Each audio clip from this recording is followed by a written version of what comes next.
We've seen in Ontario that the actual cost of hydro has been rising, really surpassing inflation. So if we are keeping prices at inflation, is that gap not just going to get bigger and bigger?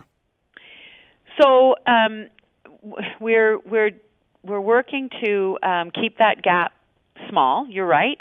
And, part of the way we're doing that is making structural change. So taking some of the costs, things like social programs. So when I said that low-income people who qualify for the Ontario Energy Support Program, for example, Ontario Electricity Support Program, that cost is actually being taken off people's electricity bills, and it will be paid on the broader tax bill. So that means that the electricity price won't have to absorb those costs.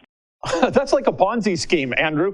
She's saying, yes, you're right. She couldn't deny it. But then she's saying, yeah, here's what we'll do. We'll pretend that hydro isn't costing as much, and we'll just lay it off on another tax, and you'll pay it there. Hey, it's all good.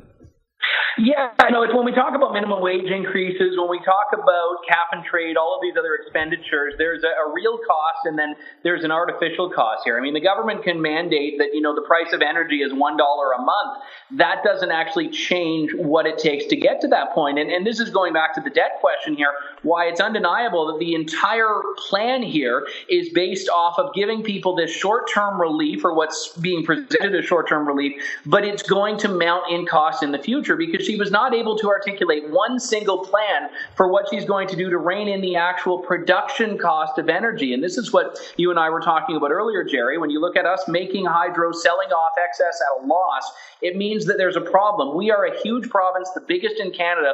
We should be able to take advantage of that size, yet somehow we're paying more than more than every mainland jurisdiction in North America.